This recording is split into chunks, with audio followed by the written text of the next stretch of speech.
Mana tandamu? Mana anggota TNI-mu? Tidak ada, berarti tentara plastik.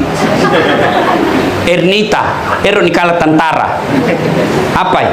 Kau pegawai negeri, mana karpemu, kartu pegawai, mana? Tidak ada, berarti bodoh, palsu. Nah, kalau kau mengaku Islam, Nabi bilang nanti Tuhan, mana tandamu? Apa tandanya? Sholat. Tidak ada, palsu. Kau Islam palsu. Tidak ada tandamu, tidak bisa kau mengaku Islam. Itulah sholat. Makanya karena dia tanda keislaman, sholat itu diberikan melakukan pelaksanaannya sesuaikan kemampuanmu.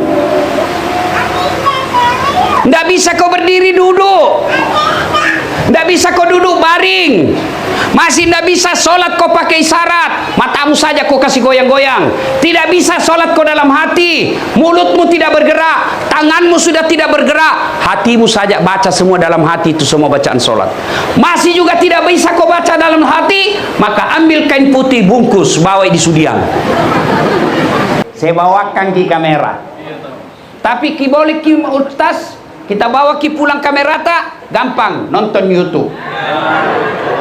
Takziah ibunda almarhum Hajjah Hafsah. Muncul itu ini beberapa hari ke depan. Sudah mengikuti ustaz tidak muncul-muncul nih. Hakul yakin tidak ada kuotamu. Sudah itu jangan lupa like and share.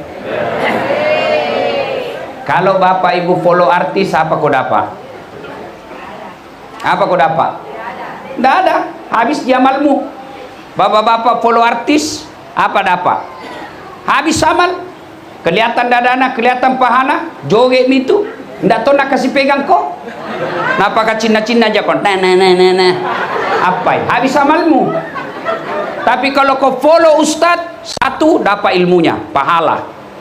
Dua, kau amalkan ilmunya, pahala. Tiga, kau sebarkan ilmunya, pahala. Berikutnya kau like and share, dapat ustadz fulus.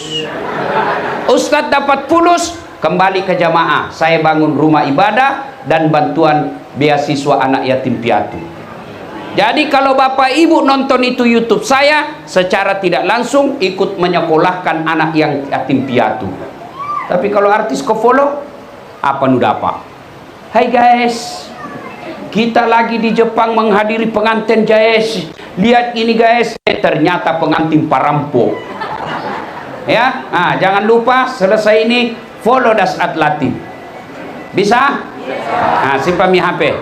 Wa qalaidan bismillahirrahmanirrahim. Innallaha wa malaikatahu yusalluna 'alan nabi. Ya ayyuhalladzina amanu sallu alaihi wa sallimu taslima. Sesungguhnya Allah dan para malaikatnya bersalawat kepada Rasulullah Muhammad sallallahu alaihi wasallam, maka wahai orang-orang yang beriman, bersalawatlah kalian kepada Rasulullah dengan sebaik-baik salawat. Sadaqallahul azim, maha benar Allah dengan segala firman-Nya. Suatu kali Nabiullah Sulaiman alaihissalam lagi duduk-duduk ceramah bersama sahabat. Ya kira-kira seperti saya sekarang. Tiba-tiba datang tamu tadi undang. Assalamualaikum warahmatullahi wabarakatuh ya Rasulullah. Nabi Sulaiman katakan, Waalaikumsalam warahmatullahi wabarakatuh. Tapi kata, masuk maki, duduk. Duduklah tamu tadi. Belum selesai Nabi ceramah, tiba-tiba tamu tadi Nabi bilang, ya Rasulullah, ada ini pekerjaanku penting. Tidak bisa ketunda, tidak bisa juga kumajukan. Penting sekali nih, mohon izin pergi. Saya tinggalkan majelis. Kata Nabi Sulaiman, ya silakan berangkatlah tamu tadi. Sepeninggal tamu tadi, Nabi tanya kepada seluruh jamaahnya, sahabatnya, saudara-saudara sekalian, ada yang tahu siapa itu tadi tamu? Tidak ya Rasul, Anda yang lebih tahu. Nabi Sulaiman berkata, ia minjesumpaeng malaikat pencabut nyawa. Malaikat pencabut nyawa itu tadi malakal maut. Dia tidak pulang sebelum diambil yang diinginkan, dan kalau dia datang pasti ada mau diambil. Selesai berkata begitu Nabi Sulaiman, tiba-tiba dari belakang ada anak muda berdiri. Dia bilang, ya Rasul, itu tadi malaikat pencabut nyawa. Ya, tidak pulang sebelum ambil yang dia mau. Betul. Mak damak nake. Kenapa? Semenjak dia datang sampai pulang, saya terus lihat-lihati. Nabi Sulaiman, kau barangkali itu Namawi? Ya Rasulullah, jangan main-main deh. Barangkali kau Namawi itu, makanya lihat-lihat kok. Ya Rasul, bawa kapal jauh-jauh kurun sampai tidak dapat main tadi. Dia bilang Nabi Sulaiman, mau kopi mana? Dia bilang pokoknya jauh. Angin. Nabi Sulaiman dengan izin Allah pandai berbicara dengan jin, pandai memerintah binatang, termasuk pandai merintah angin, tentu dengan izin Allah. Namanya mukjizat. Nabi punya mukjizat beda-beda. Ada mukjizat sesuai dengan tantangan zamannya. Ibrahim alaihissalam waktu itu yang dijadikan sembahan berhala api. Ibrahim alaihissalam dikasih mukjizat Allah, tidak dibakar oleh api. Nabi Musa alaihissalam waktu itu orang-orang menyembah-nyembah sihir. Hebat, makin bagus sihirnya, makin hebat. Allah kasih mujizat Nabi Musa, tongkat yang bisa memakan ularnya tukang sihir. Kemudian Nabi Isa alaihissalam waktu itu orang menyembah-nyembah, mengagung-agungkan ilmu kedokteran. Nabi Isa alaihissalam Allah kasih mujizat, pandai menyembuhkan penyakit kusta. Waktu itu tidak ada yang bisa sembuhkan. Nabi Allah Sulaiman alaihissalam pada saat itu mengagung-agungkan jin. Nabi Sulaiman diberi perintah Allah, mampu perintah jin dan berbicara dengan binatang. Rasulullah sallallahu alaihi wasallam pada saat beliau sebelum hadir, kafir-kafir Quraisy mengagung-agungkan sastra, mengagung-agungkan syair. Allah berikan salah satu mukjizatnya Al-Quran yang kalimat-kalimatnya membuat orang kagum karena tidak pernah didengar sebelumnya. Catatannya, Allah berikan mukjizat sesuai dengan tantangannya. Tapi yang diberikan mukjizat tidak seenaknya dia gunakan, itu namanya mukjizatnya. Misalnya Nabi Musa punya tongkat, tidak mentah-mentah sedikit-sedikit tongkat, sedikit-sedikit tongkat. Coba kalau bayangkan bapak-bapak semua dikasih tongkat, marah kisah misteri tak tung jadi ular. Ibu-ibu dikasih mukjizat, pandai memerintah angin, suami tak bohong, lempar di pinggir Tanjung. Itu orang yang diberi mukjizat hanya orang yang diberi wahyu oleh Allah Subhanahu wa taala. Nah, berangkatlah ini anak muda, diterbangkan. Kata Nabi Sulaiman, "Palutui melolokegam tiwi ini." Diterbangkanlah anak muda ini kiri kanan dodos. Nabi bilang, jauh mak, ndak ada apa main kurang ajar, patah bangka-bangka. Angin, kasih turun mak, turunlah ini anak muda. Baru satu langkah kakinya diinjakkan di tanah, ketemu itu tadi tamu. Nampak dari mana kok? Dari tadi saya tunggu kok. Kenapa saya tinggalkan itu tempat? Karena di sini kau harus mati. Realitasnya dia tinggalkan kematian, dia jauhi kematian, tapi faktanya dia datangi ajalnya. Orang biasa anak muda kalau cerita kematian langsung orang tua lihat-lihati, yang sudah pensiun, yang sudah putih rambutnya. Waspada kau anak muda. Kau kira orang tua dulu mati? Tidak. Orang kaya, orang miskin, raja-raja, rakyat biasa, anak muda, mati tong. Semua. Kalau harus tua dulu mati, tidak ada cucu yang mati. Kalau orang tua dulu mati, tidak ada anak muda yang mati. Tapi buktinya, faktanya kita dapat, neneknya sehat walafiat, cucunya lebih dulu mati, tabrakan. Kau anak muda, jangan kau bilang tua pak, siapa janji kau? Pernah kau tanda tangan perjanjian sama malaikat? Ini bapak-bapak yang di depanku ini, muka-muka sakaratil maut. Laki kau mau kopi mana? Saya biasa kalau lihat ke koruptor yang sudah tua, narkoba sudah tua, judi online sudah tua, saya bilang, belum tahu dia sadar-sadar. Allah kasih sudah pensiun, masih nak pikir bagaimana supaya bisa ini, bagaimana supaya bisa ini. Mestinya ketika usia pensiun, jangan aku pikir dunia. Allah sudah kasih kau 63 tahun urus duniamu. Akhir hidupmu, pikir kau akhiratmu. Nah pasti mati, mau kemana? Leke kemai, apa? Mau pi mana? Kalau bila sakit dulu, faktanya ada orang 2 bulan di rumah sakit, sehat-sehat kembali, yang membusuk mati duluan. Kalau dibilang miskin, maka tidak mati almarhum Soeharto, kaya. Kalau bilang pejabat tidak mati para gubernur, semua mati. Maka yang jadi masalah bukan mati, yang jadi masalah siap kau menghadapi kematian. Ini apa ya? Belum tentu kau jadi camat. Di sini ada sekda, belum tentu jadi wali kota. Tapi yang pasti, nak tunggu kau malaikat maut. Dasat Latif belum tentu jadi ketua majelis ulama. Yang pasti, nak tunggu kak malaikat maut. Nah, yang jadi masalah, siap kau menghadapi sakaratil maut. Nah, pertama, tidak mungkin orang sampai surga atau neraka kalau tidak melewati satu tahap namanya madang ngasangogie sakaratil maut, kata bahasa Indonesianya. Orang menghadapi sakaratil maut macam-macam, tergantung amalnya. Ada orang lagi judi, mati, nauzubillah min dzalik. Ada orang lagi berzina, makan obat tuat, serangan jantung, mati kaperek kok. Ada orang lagi mabok, saweran 5.000 cari teman, ndak cukup beli vodka, apa nak beli ballo 2 jirigen, ayo tos mabok setengah. Pas mabok setengah, nak ambil motornya. Bayangkan pak, kalau orang mabok setengah naik motor, dia listrik nak kira aspal, pak, nak tabrak, baru nak bilang kurang ajar, siapa kasih pindah tiang listrik di sini? Bisa itu tiang listrik dikasih pindah, mati masuk got, mati kafir kok, ada hamar dalam perutmu. Siapa lagi yang masih mati kafir? 40 hari setelah makan uang sogo. Katengaseng waktu pilpres,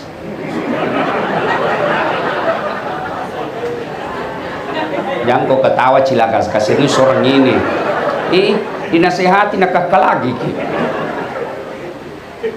Bayangkan kemarin pak, 300.000, 500.000 kau ambil itu, kalau mau bebas dari api neraka, kasih kembali uang itu caleg. Nggak main-main ini, kasih kembali uangnya itu caleg. Apalagi kalau bukan itu kau tojo, nah kau sudah janji 2 salamu, nah belender kau malaikat sinampe. Bos, kalau orang korupsi 20 miliar masuk neraka, nah nikmati di 20 miliar di dunia. Kalau 300.000 masuk ke neraka, njom yaslina bele-bele. Apa ini? Iya toh? Pak, Bu, kaya kita terima 300.000, miskin kita tolak 300.000. Kenapa paling nuambe? Itulah bisikan setan. Maka sebelum terlambat, masih ada pilkada akan datang. Malu kita pak, kita baca di medsos, semua yang menjadi kepala daerah sangat membanggakan uangnya, bukan otaknya. Nah cini mau semua kok disogok. Nah biar itu orang kaya mau sogok kok, koruptor mau sogok kok, kalau kau tidak mau terima uangnya, tidak ada artinya mereka. Biar kita miskin, yang penting tidak bisa kau nak jual dirimu. Daripada kau miskin sewa, ngontrak, rumahmu hujan-hujan, disogok kau 300.000, masuk neraka, dunia akhirat kau celaka. Dunia kau menderita, akhirat dibakar kau api neraka. Saudaraku, cintai Sulawesi Selatan ini, cintai kota Makassar, jangan kau pilih orang kalau dia sogok kau. Saya malu baca di medsos, semua yang mau jadi kepala daerah, yang mau jadi gubernur, yang mau jadi wali kota, saking orang kaya semua nak pikir dirinya. Dia bicara semua, uangku sekian puluh miliar, uangku sekian puluh miliar. Dia tidak bicara apa yang saya mau lakukan, apa yang saya mau berantas kemiskinan, bagaimana orang miskin saya sekolahkan. Tidak ada dia baca itu. Apa? Karena dia pikir kamu semua mau disogok. Taroi siri alemu, namo kasiasi kokodek tomil lau-lau. Biar kau miskin tapi kau tidak bisa disogok, itu orang beriman namanya. Saya berharap yang hadir takziah malam ini, pulang nanti sampaikan ke keluarga kita. Kita butuh kepala daerah yang bisa memberantas kemiskinan. Kita butuh kepala daerah yang mikirkan orang miskin, bukan yang cuma teklen napa tolo-tolo ki. Sudah dicoblos hilangi, mau lagi dicoblos na bawakan ki lagi sarung harga 50.000. Di mana harga dirimu sebagai orang Bugis Makassar yang menjunjung siri? Orang tuaku miskin, tapi tidak pernah mau disogok. Bisa anaknya jadi ustadz. Maka saudara, ini penting. Kalau sering makan uang haram, sakaratil mautmu nanti juga bisa dipastikan mati kau kafir. Ya ayyuhalladzina amanu taqullaha haqqa tuqatih, kata Allah. Wahai orang-orang yang beriman, bertakwa kau kepada Allah. Allah selalu ucapkan ini melalui khutbah mimbar. Tiap Jumat kita dengar ini ayat. Wala tamutunna, dan janganlah kamu mati illa wa antum muslimun, kecuali matimu dalam keadaan beragama Islam. Ayat ini Jumat-Jumat dibacakan. Sudah lebih 1000 tahun. Ayat ini tiap pekan kita dengar. Artinya, kalau di kantor wali kota ada pengumuman selalu diulang-ulang, pasti pengumuman itu penting. Di kantor camat ada pengumuman harus diulang-ulang, pasti pengumuman itu penting. Ayat ini diulang-ulang tiap Jumat, berarti ayat ini penting. Jangan kamu mati kecuali matimu dalam keadaan beragama Islam. Ayat ini terjemahannya, Saat mengaku kau Islam. Saat KTP-mu Islam, hati-hati bisa kau mati kafir. Apa penyebab mati kafir? Satu diantaranya hubbi aklil haram, suka makan uang haram, itulah uang pilkada. Saya heran kalau kita terima 300.000 tidak kaya, 300.000 tidak miskin kalau kita tolak, tapi yang pasti menentukan masa depan bangsamu. Saya berharap mudah-mudahan dibawa pulang ini takziah. Kalau ini kita pegang bulan 11 nanti, ada barakat ini takziah, insya Allah arwah yang meninggal dapat pahala, karena dengan kepergiannya kita takziah, Bapak Ibu dapat ilmu dan kita amalkan, maka jadi amal jariah buat almarhumah. Yang kedua, kalau Bapak Ibu mau mati dalam keadaan sakaratil maut yang tenang, jangan durhaka sama orang tua. Adik-adik ini banyak sekali anak muda. Saya senang sekali malam ini karena banyak anak muda. Banyak juga orang tua merasa muda. Alhamdulillah. Dengar ini adik-adik. Tidak penting kau sekolah sampai ke luar negeri. Biar kau sekolah apa adanya, tapi kau bahagiakan orang tuamu. Kecil bos beli mobil.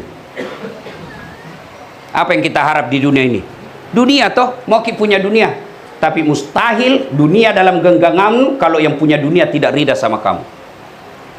Bagaimana supaya rida Allah kepadamu? Rida Allah fi ridal walidain. Ridanya Allah tergantung ridanya orang tua. Murkanya Allah tergantung murkanya orang tua. Kau makadani tomatoamu, oh nak, saya berkah hidupmu. Kau pergi sekolah, pergi kau kuliah, pergi cari kerja, pergi kerja, lalu kau cium tangannya orang tuamu, mak, pak, doakan saya supaya saya selamat pulang dan saya dapat apa yang saya cari. Begitu emak bapakmu katakan, pergi makona, Allah memberkahimu. Itu malaikat menyertaimu jalan. Tapi adakah anak-anak begini sekarang? Cium tangan saja tidak nih. Budaya kita zaman dulu.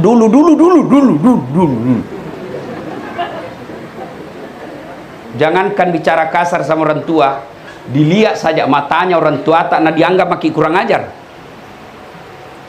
Sekarang anak-anak dilihat-lihat mata anak bapaknya, Nabi bilang, kenapa mata tak pak? Jangan ketawa. Lihat anak-anak kita sekarang. Dulu zaman saya, dulu. Zaman saya mau ki makan biar lapar pulang sekolah, apa Nabi bilang mamata? Jak ngolom mandrena, taje ngambukmu. Madosa kau sisa-sisa pandreng ngambukmu. Jangan kau dulu makan nak, tunggu bapakmu. Dosa kau kalau sisa-sisa tanganmu kau kasih makan bapakmu. Kita tunggu orang tua kita meskipun lapar. Lihat anakmu sekarang. Nah cambok ngasing itu. Tulan namami nasimpang bapakna. Apa dosa? Tidak, tapi itu namanya kurang adab. Kalau adabmu tidak ada kau orang tuamu, ridha Allah jauh darimu. Adik-adik sekalian, jangan kau heran kalau banyak sekarang sarjana susah cari kerja. Sarjana sudah ada anaknya, tidak punya rumah, tidak punya pekerjaan. Sudah sarjana, sudah punya anak, sudah punya istri, masih orang tuanya belikan pulsa. Salah satu sebabnya durhaka kau waktu kuliah kau. Lupa tolo-tolo orang tuamu. Alasan beli buku, ternyata nu belikan pulsa cewek nu.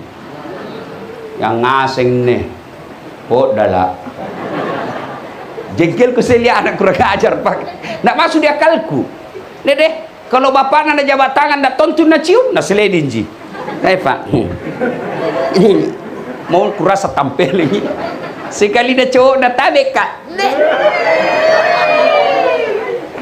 Baru 2 bulan pacaran baku panggil mi papi mami. Hati-hati kau cilaka. Nanti kau hamil duluan kau. Kalau begini model muda, jamu kau harap dunia dalam genggaman, apalagi akhirat. Dengar ini bapak-bapak yang sudah punya kerja, adik-adik yang sudah tinggi sekolahnya. Salah satu sebab Allah murka kepadamu kalau kau debat orang tuamu. Kalau orang tuamu salah, meskipun kau benar 1000 kali, diam kata Nabi. Jangan kau debat orang tuamu. Kenapa anak-anak kita sekarang susah rumah tangganya bahagia? Kenapa anak-anak kita sekarang tidak berkah penghasilannya, pajak banyak duitnya, sengsara rumah tangganya cerai? Kenapa? Orang tuanya dia tidak hargai. Dia takut kepada istrinya, tapi tidak takut sama ibu bapaknya. Dengar ini bapak-bapak yang sudah punya istri. Dan lalu bapak takut sama istri, sehingga bapak tidak berbuat baik sama orang tua. Misal, mau kirimkan makanan baik orang tua tak, mau kurbankan orang tua tak, mau umrahkan orang tua tak, tiba-tiba datang istri tak apa, tak lekang. Apa bapaknu mamu terus, kami kau sama bapaknu. Beleng-beleng. Pak, ku ajar kini pak, ku ajar kini sebagai sesama lelaki. Kalau ada istrimu begitu, jangan kau ceraikan jandai. Apa? Tambah jadi 2. Biar ton dia tahu rasa. Apa ini? Si mau kau ibu? Apa ini? Dengarkan dulu ibu-ibu, dengarkan ini.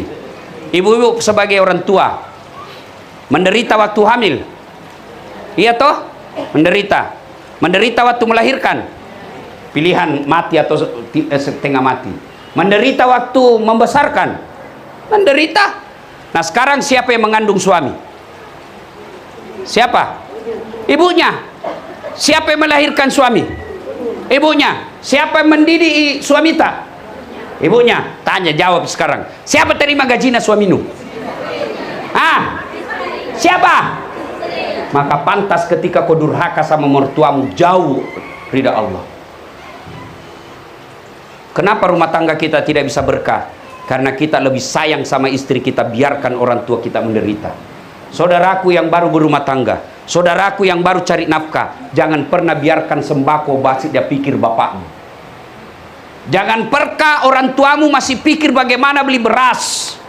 Lebih baik di rumahmu tidak ada beras daripada orang tuamu masih setengah mati cari beras ketika usianya sudah 60-70 tahun. Kalau kau buat orang tuamu bahagia, kau buat orang tuamu layaknya sebagai raja, Allah perlakukan kamu sebagai orang mulia. Pada adik-adik sekalian yang hadir di tempat ini, jangan kau galau soal dunia, masa depanmu. Muliakan saja orang tuamu. Kalau kau sekolah, belum bisa kau belikan AC ibumu, belum bisa kau belikan motor bapakmu, belum bisa kau bayarkan bulan-bulan listrinya bapakmu, caranya karena kau masih kuliah, jangan kau kasih dengar nilaimu jelek. Itulah caramu berbuat baik kepada orang tuamu. Datang kau akhir semester ke orang tuamu, Pak, ini IP ku 3,9, saya paling tinggi di antara jurusan saya seangkatanku. Itulah yang membuat orang tuamu bahagia. Kalau Allah bahagia, orang tuamu kau buat senyum, Allah tersenyum kepadamu. Sayang 1000 sayang, kita lebih cari muka kepada atasan tak daripada kepada orang tua. Wajar hidupmu 30 tahun berkeluarga, tidak bisa kau lepas dari kredit. Jangan kau berharap duniamu baik kalau kau durhaka kepada orang tuamu, apalagi akhirat. Sebaliknya, orang yang baik kepada orang tuanya, Allahu Akbar, Allah muliakan di dunia, Allah muliakan di akhirat.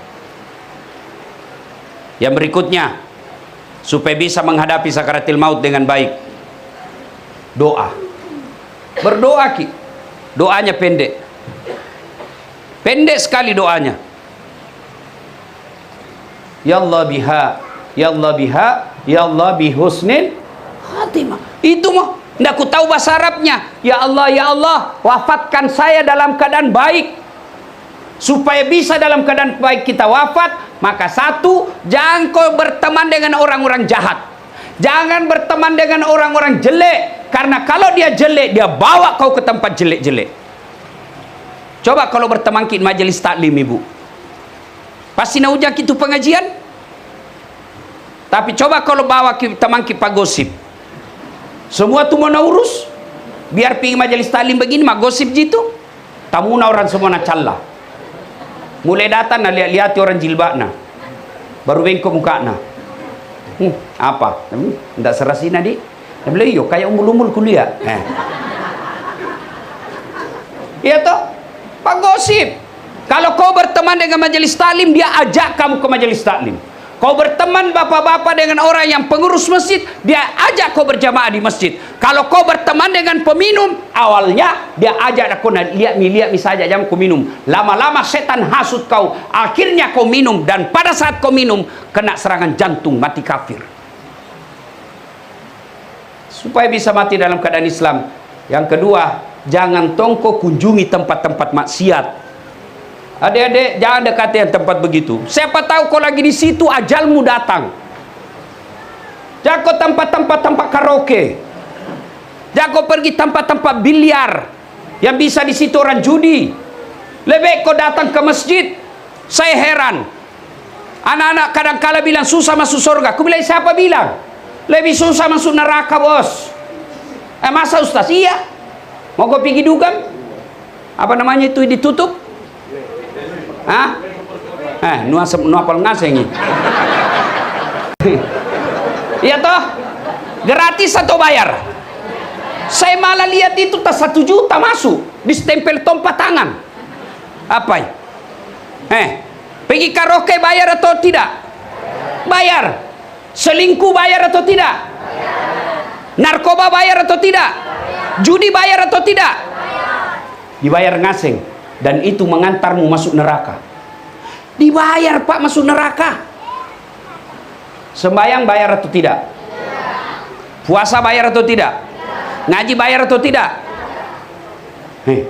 Naik haji? Kalau mampu. Mampu pak kok. Dan itu semua jalur masuk surga. Ada lagi, untuk saya ingat, alhamdulillah.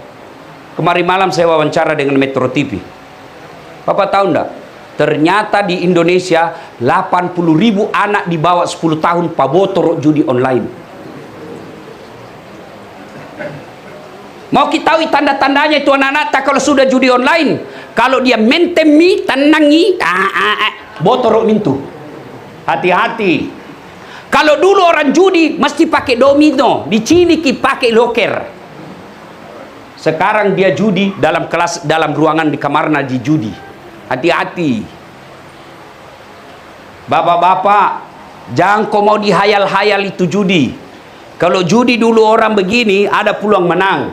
Tapi judi sekarang, judi online, itu diatur semua itu angka-angkanya. Tidak mungkin kau bisa kalah itu komputer.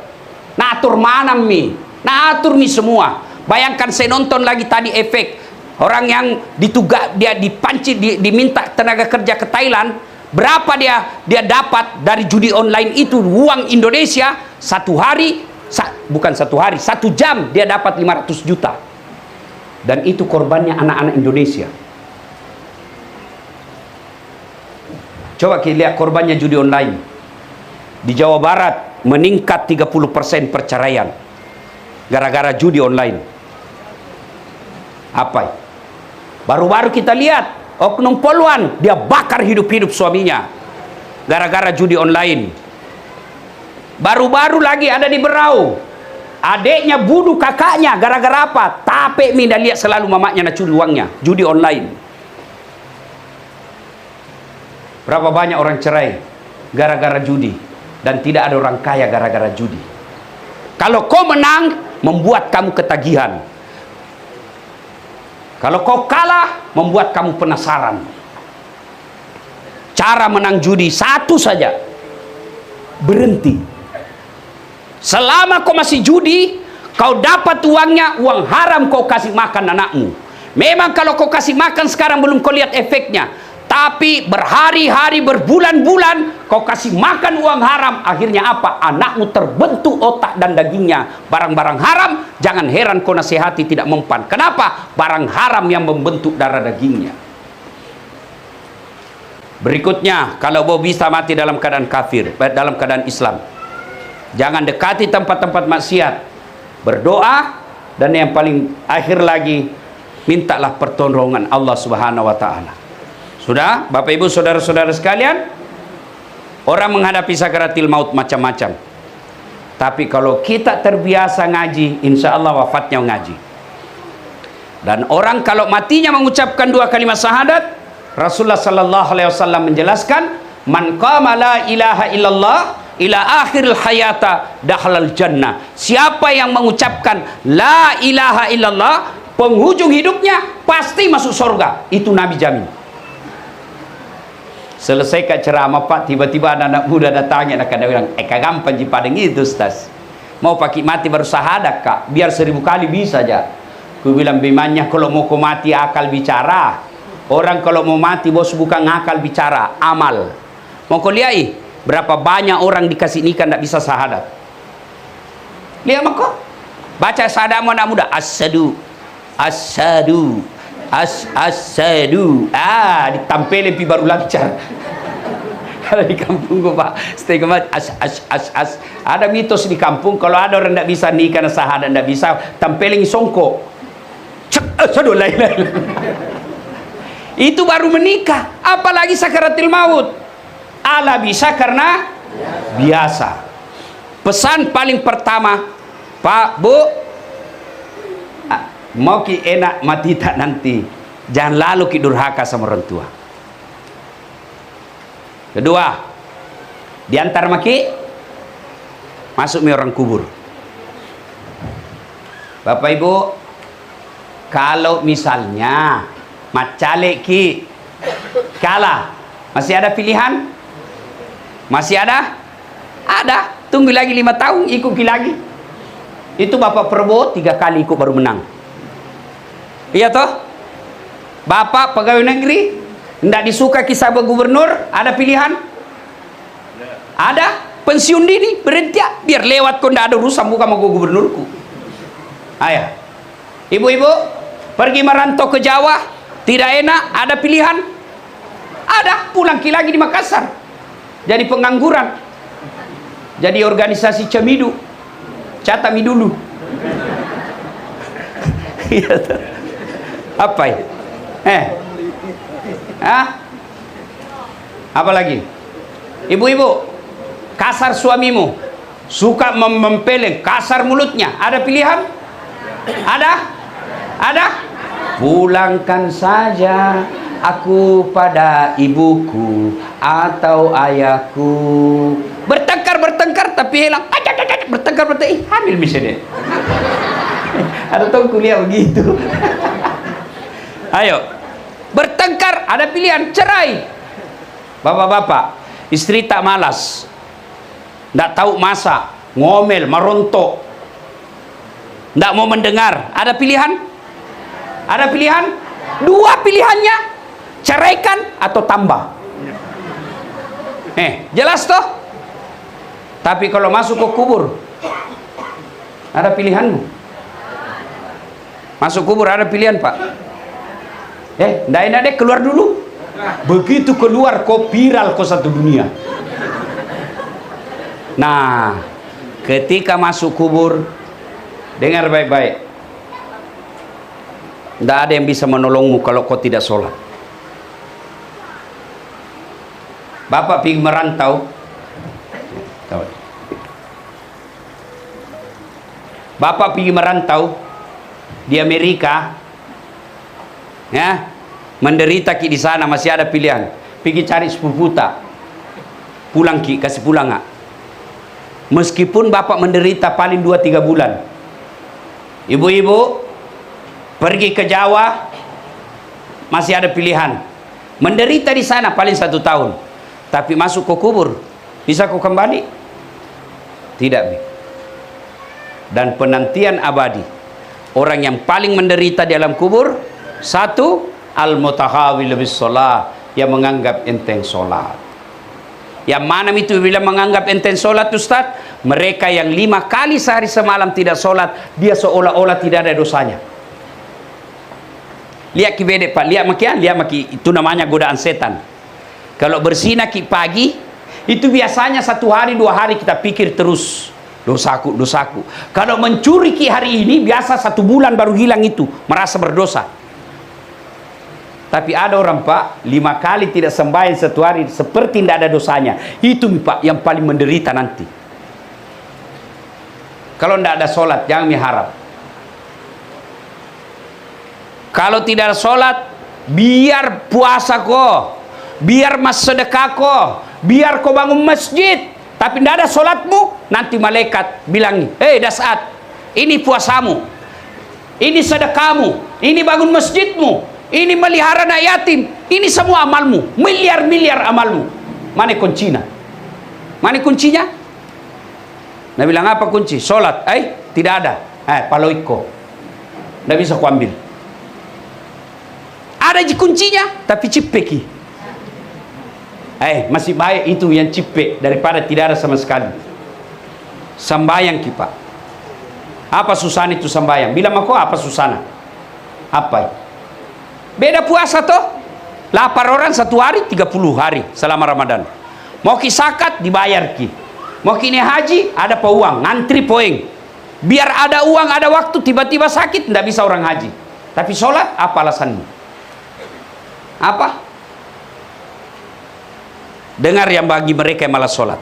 1, buka Quran Al-Fat 29, Muhammad Rasulullah walladzina ma'ahu asidda'u lal kuffar ruhama'u bainahum tarahum ruk'an sujada. Tanda orang Islam kalau dia mengaku Islam, ruk'an sujada, rukuk dan sujud, sholat. Bapak, Bu, adik-adik remaja mengaku kau polisi, saya polisi. Nabi bilang orang, mana pedek tandana? Mana kartu polisimu? Tidak ada, berarti polisi gadungan. Saya tentara, mana tandamu? Mana anggota TNI-mu? Tidak ada, berarti tentara plastik. Ernita, Nikala tentara. Apa ya? Kau pegawai negeri, mana karpetmu, kartu pegawai, mana? Tidak ada, berarti bodong, palsu. Nah, kalau kau mengaku Islam, Nabi bilang nanti Tuhan, mana tandanya? Apa tandanya? Sholat. Tidak ada, palsu. Kau Islam palsu. Tidak ada tandamu, tidak bisa kau mengaku Islam. Itulah sholat. Makanya karena dia tanda keislaman, sholat itu diberikan melakukan pelaksanaannya sesuaikan kemampuanmu. Tidak bisa kau berdiri duduk, tidak bisa kau duduk baring, masih tidak bisa sholat kau pakai isyarat, matamu saja kau kasih goyang-goyang. Tidak bisa sholat kau dalam hati, mulutmu tidak bergerak, tanganmu sudah tidak bergerak, hatimu saja baca semua dalam hati, itu semua bacaan sholat. Masih juga tidak bisa kau baca dalam hati, maka ambil kain putih bungkus, bawa di sudiang. Apa pi? Apa pi? Sariawa nggak Ustaz? Sampai yang sariawa mah kok? Iya, bawa. Balik. Nggak tahu bila sampai yang sariawa kok. Nggak bisa kena air Ustaz, tayamum kok? Apa? Nggak ada alasan kecuali malas. Bagaimana Ustaz? Nah diimpus ki ini Ustaz. Nggak bisa ki berwudu. Tayamum. Nggak bisa pakai kudung. Bungkus saja sarung. Tidak ada alasan bagi tidak sholat. Maka dia adalah tanda keislaman sehingga harus dilaksanakan apapun kondisi kita. 3, dengar ini yang bagi malas sholat. Itu nanti 1 kali kau tinggalkan sholat, buka Al-Quran surah Al-Hajj.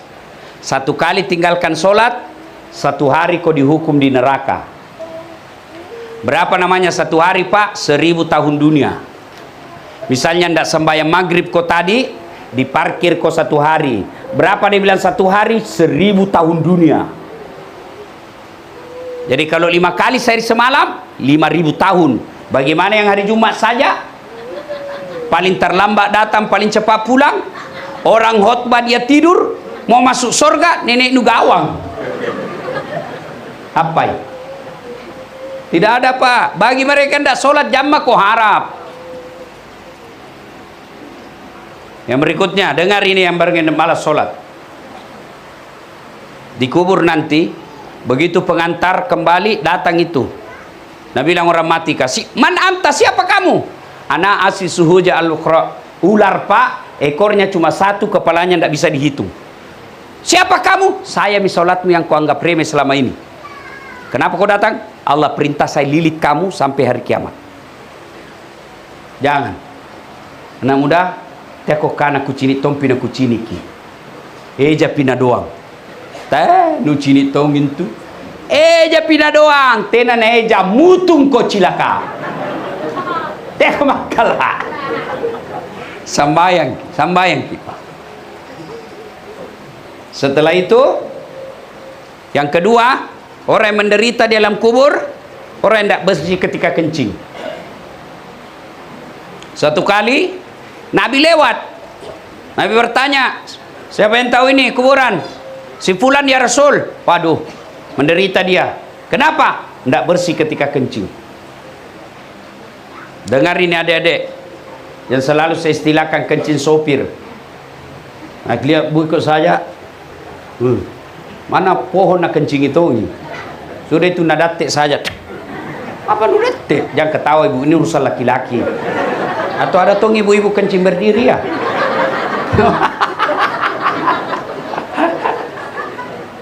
Nah, bila bagaimana Ustaz kalau di jalan kita tidak ada air, pakai ko daun. Daun.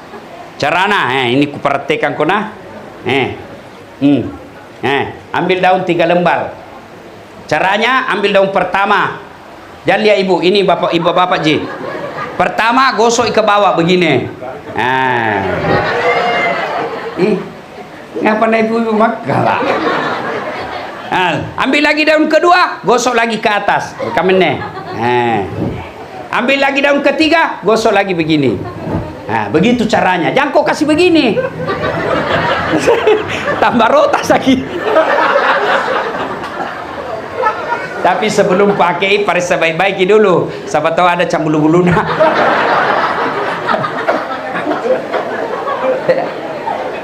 Ya. Nah, orang yang menderita, orang yang tidak bersih ketika kencing. Yang ketiga, orang yang tidak bersedekah padahal sudah mampu. Halo Ibu. Bu. Ini saya lihat yang di belakangku semua masna. Masya Allah. Ibu-ibu, kalau mati kisah apa kira-kira pakai itu perhiasan Ibu? Anak deh, istri kedua. Kami lagi suami no. Pura-pura gitu menangis. Ambil semua masnu. Mana gigi palsumu nak cabut juga. Begitu 3 bulan kemudian kena janda. Nak kasih semua masmu. Daripada nak pakai janda kedua, lebih baik sedekah kau sebelum mati. Itu enaknya orang kaya Pak. Tidak perlu kau pakai yang mahal-mahal. Orang juga bilang mahal. Coba ibu pakai palsu. Tidak mungkin orang palsu. Tidak mungkin masa orang kaya pakai palsu. Itu menderita anak kita orang miskin. Biar asli mina bilang itu ngaleh. Maka ibu-ibu jual mitu emas tak pakai maki yang palsu. Itu namanya pandai menyikapi harta. Nah, ibu apa saudara-saudara sekalian, karena waktu yang terbatas, ada juga yang enak di kuburnya menunggu. Enak dia menunggu di kuburnya. Suatu kali Nabi jalan menuju ke satu tempat. Begitu lewat satu tempat pemakaman, Nabi bilang, lari-lari kok, cepat-cepat kok semua, cepat kok. Lari Nabi. Selesai urusan, balik lagi.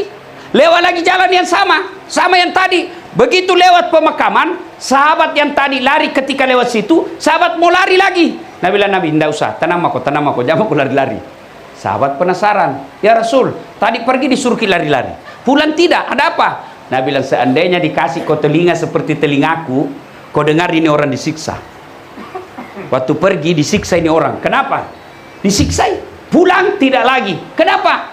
Oh, ternyata Allah perintahkan waktu kita pulang, wahai malaikat, hentikan siksaanmu. Jangan kau siksa itu orang di kuburnya. Tidak mungkin ku siksa itu orang tua di kuburnya. Anaknya sementara dia memuji saya, Bismillahirrahmanirrahim, dengan nama Allah Maha Pengasih Maha Penyayang.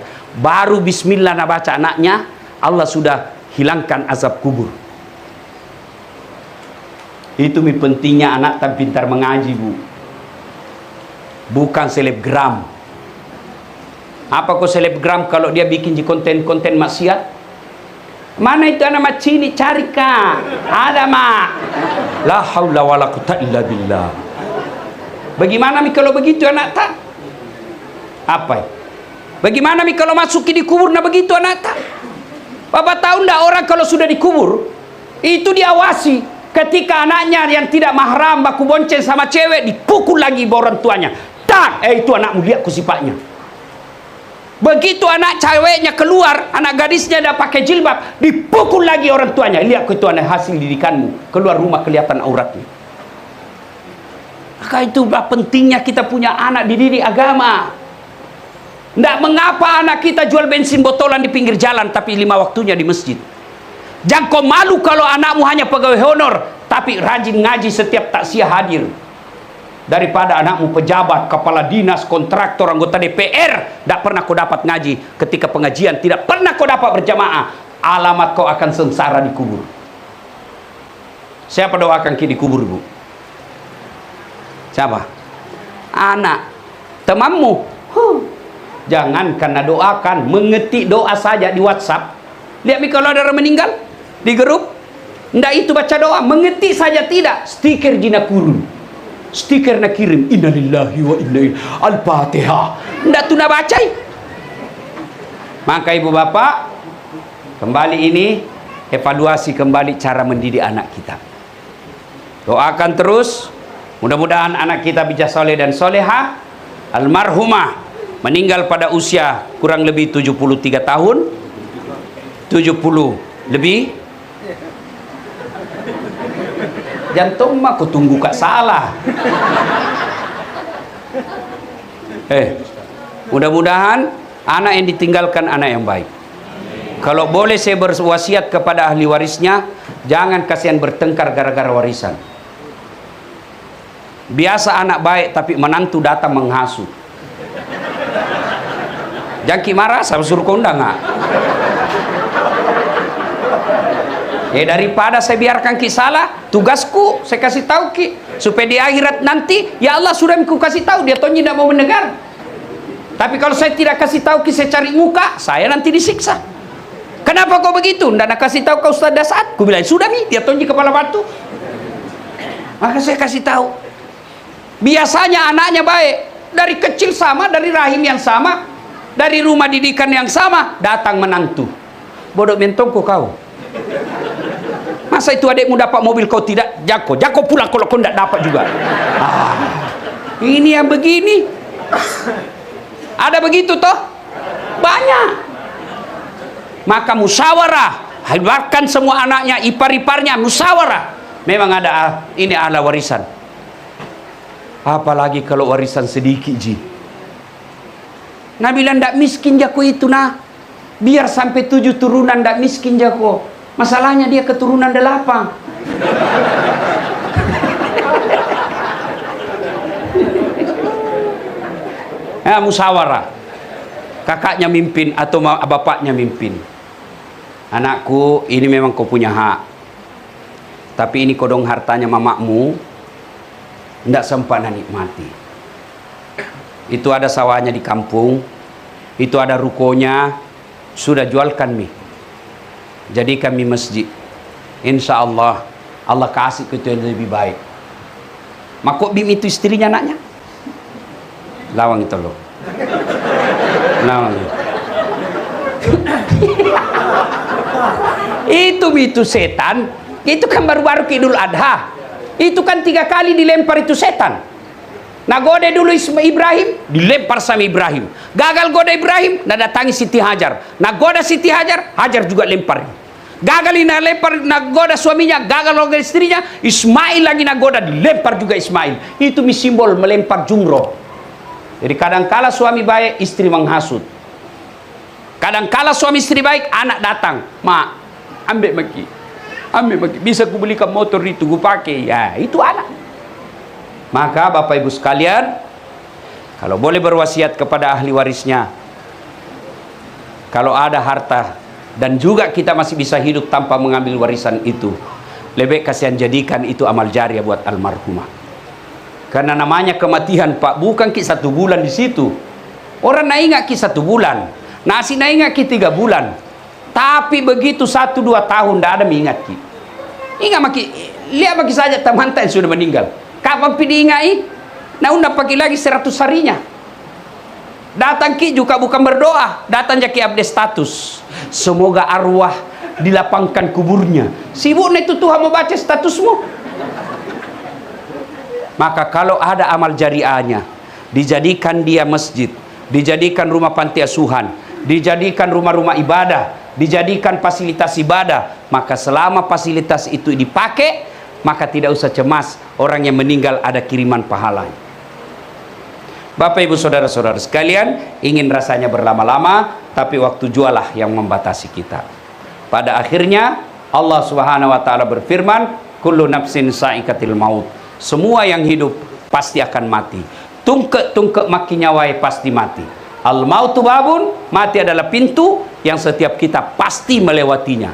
Tinggal menunggu giliran. Kematian bukan nomor urut, tapi dia adalah nomor undian. Kalau tiba gilirannya, nah lihat maki malaikat siap. Sebenarnya malaikat sebelum mencabut nyawa ada pesannya. Apa pesannya? Mulai jenggot putih. SMS itu. Mata mulai kabur-kabur. SMS itu. Tiba-tiba meninggal, datang, Nabi bilang, "Jangan dulu, saya belum siap." Nabi bilang, "Malaikat, kenapa kau belum siap? Nah, sudah mau kau diingatkan." Takziah seperti ini juga adalah WhatsApp dari malaikat melalui Dasat Latif. Tidak usah banyak kita ingat ceramahku malam ini, cukup sebelum kita tidur tanya diri kita masing-masing, kematian adalah sesuatu yang pasti. Sudah siapkah saya menghadapi kematian? Dan apa bekal menghadapi kematian? Sebaik-baik bekal kematian itu adalah 1, birrul walidain, berbuat baik kepada kedua orang tua.